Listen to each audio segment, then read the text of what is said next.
Salut ça va, on se retrouve pour une toute nouvelle vidéo Lego Magazine. Aujourd'hui, magazine Lego Star Wars du mois d'août 2026. Et on commence directement avec, non pas la mini-figurine, effectivement, premier mois de 2026 où on a une construction.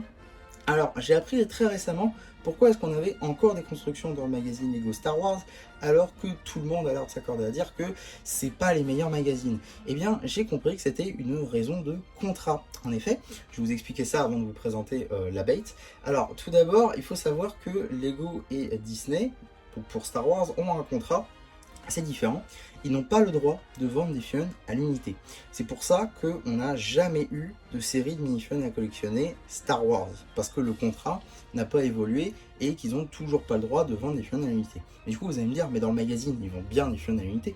Alors oui, sauf que déjà, il y a un magazine rattaché avec, donc en soi, c'est pas comme s'ils vendaient une boîte avec juste la figurine dedans. Et aussi pour pallier à ça, dans certains magazines, ils mettent des constructions qui du coup ne sont pas considérées comme des mini-figurines. Et c'est pour ça qu'on peut avoir des figurines Star Wars dans le magazine. Donc ça c'est plutôt intéressant aussi niveau contrat. Et à voir peut-être si le contrat venait à évoluer, parce qu'on sait qu'il y a des dates de contrat. Par exemple à un moment donné, ça devait finir juste après les 25 ans de Lego Star Wars. Et pourtant ils ont re-signé. Donc peut-être qu'on pourrait avoir un nouveau contrat qui évolue. Et à ce moment-là, on pourra avoir une série de figurines à collectionner Lego Star Wars. En tout cas, c'est un sujet qui est très très intéressant. On pourrait beaucoup théoriser dessus. Mais bon, c'est surtout des et si. En tout cas, on va surtout parler aujourd'hui du Gunship juste ici. Alors le Gunship, il est dans sa version Bordeaux, comme le set qui était sorti en août 2024, je crois, au même moment que la TTE. Un set qui n'a pas intéressé grand monde, enfin c'est faux. En vrai le set était très sympa surtout pour ses figurines, mais les couleurs c'était franchement pas les bonnes. Mais bon ça c'est encore autre chose. En tout cas le modèle qu'on a ici, il est franchement cool, hein. Franchement pour un magazine c'est quand même une construction assez grande. Mine de rien, ça tient dans la main et c'est pas petit quoi. Donc il y a quand même 59 pièces dans un magazine, c'est franchement cool.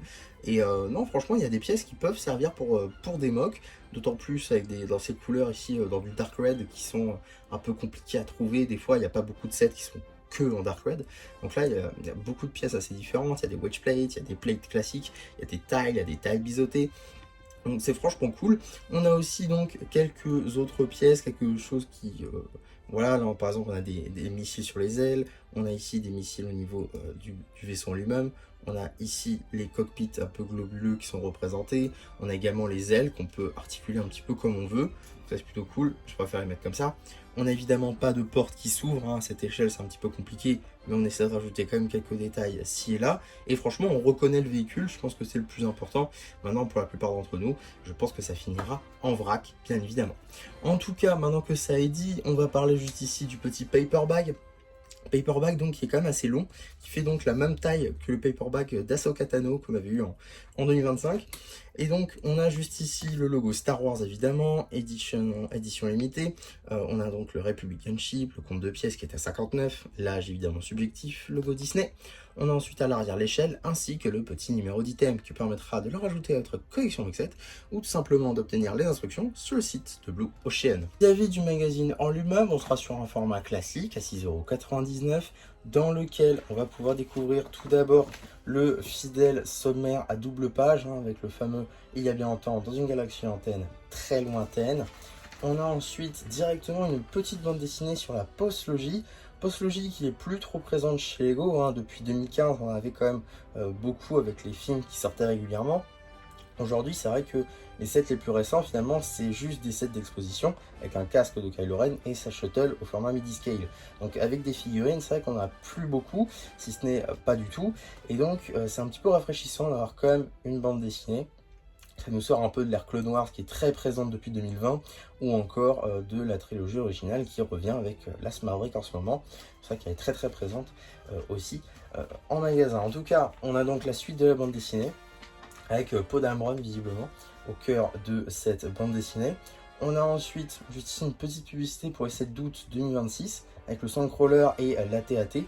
Deux sets sont très sympas. Le Sandcrawler ça m'intéresse pas spécialement, sauf pour les figurines.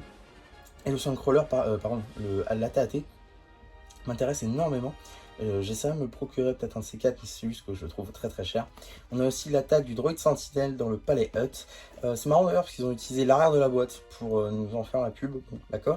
En tout cas, ma review est disponible de ce petit set, donc si ça vous intéresse, n'hésitez pas à aller checker. En tout cas, on a ensuite directement la suite de la bande dessinée. Suite de la bande dessinée encore. Suite et fin de la bande dessinée avec Poe qui se réunit avec Finn. On a ensuite un petit poster de Kylo Ren, mi-visage, mi-casque, qui rend super bien. On a ensuite, cette fois-ci, la République galactique, avec du coup les Jedi et les clones. Alors c'est marrant parce que Obi-Wan est dans sa version armure, tandis que Anakin est dans sa version Jedi directement. Donc peut-être que si on avait attendu quelques temps avant d'avoir ce poster, on aurait pu avoir la version armure comme ce qu'on est censé avoir dans son véhicule en 2027. Voilà, d'ailleurs 2027, 50 ans de Lego Star Wars, il va y avoir des choses à dire je pense dans le magazine. On a ensuite la suite du poster avec Kylo Ren, qui rend franchement super bien avec du coup la garde de son sabre laser. On a ensuite l'abonnement Novice qui remplace l'abonnement Padawan, c'est un peu dommage, avec ici du coup 6 numéros plus à offert pour 41,50 €. A voir si c'est intéressant, mais encore une fois, le problème avec cet abonnement, c'est que vous recevez le magazine une semaine voire deux, des fois après sa sortie, donc ça dépend. Hein. Si vous voulez pas attendre, je vous invite à vous déplacer directement en presse. Maintenant, si vous n'avez pas la possibilité de vous déplacer, oui, l'abonnement peut être intéressant. En tout cas, on a ensuite les secrets de l'Holocron, donc un petit jeu avec Maître Yoda, et un autre jeu cette fois-ci avec Anakin et l'amiral Yularan, qui sont donc une chaîne, bon celui-là on l'a dans pas mal de trucs, même le magazine d'ailleurs on l'a vu, et par contre juste ici cette chaîne là est exclusive il me semble au Venator UCS qu'on voit en fond d'ailleurs, donc ça c'est plutôt cool. On a ensuite juste ici trouve les différences entre ces trois images là, et on a ensuite des Jedi et des Sith, donc avec différents j'ai du mal là. Différents profils de personnages en passant par... Ah non, pardon. Ok, non, c'est des vrais ou faux, excusez-moi.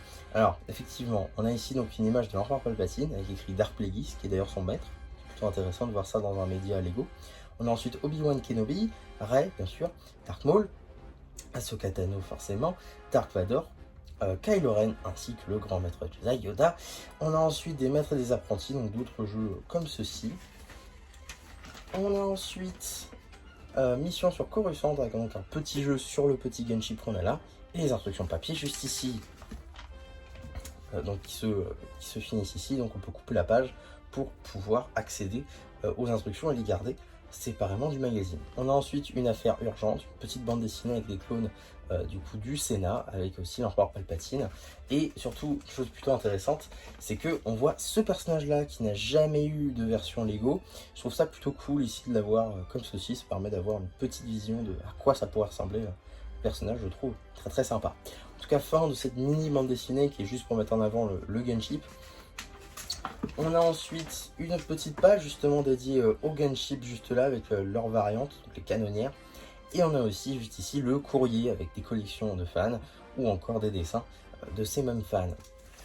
Donc voilà pour le magazine en lui-même. Avant de passer au prochain numéro, on va regarder très rapidement les petites publicités. En passant tout d'abord par une publicité pour le magazine Lego Marvel, avec le magazine Spider-Man d'un côté et Avengers de l'autre. A noter que les 4 magazines ici sont disponibles en vidéo sur la chaîne si ça vous intéresse. Et on a aussi une deuxième publicité avec le magazine Ninjago Dragon Rising cette fois-ci, avec 3 anciens numéros également disponibles sur la chaîne si ça vous intéresse. Et donc, qu'est-ce qu'on a dans le prochain magazine Lego Star Wars? C'est un peu moins intéressant, mais ça reste toujours plus intéressant que le gunship. C'est donc un clone de la 332e. Cette figurine est loin d'être exclusive, on la retrouve notamment dans 2 Battle Packs, dont le plus récent, le Battle Pack des Mandaloriens au siège de Mandalore. Donc cette figurine est issue, je pense en tout cas, de la vague de janvier 2026, ce qui veut dire qu'enfin on arrête avec les figurines de 2025, et qu'on passe enfin à des figurines de 2026, À voir si on aura donc des Mandaloriens, le Maréchal, pourquoi pas, donc comme vente. À voir si on aura Cad Bane aussi, je pense que c'est un magazine qui pourrait plaire. En tout cas, encore un clone, alors qu'on en a déjà eu pas mal, c'est peut-être pas le plus intéressant. Maintenant, c'est toujours mieux qu'un clone de Coruscant, étant donné que celui-ci, par exemple, on l'a pas eu encore dans le magazine, quand le clone de Coruscant, on l'a déjà eu 2 fois. Donc, toujours plus intéressant. Ça sort donc le 16 septembre et on sera évidemment là pour en parler.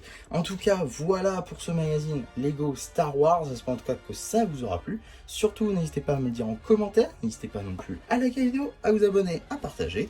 Et moi, c'était MC qui vous dit bye bye.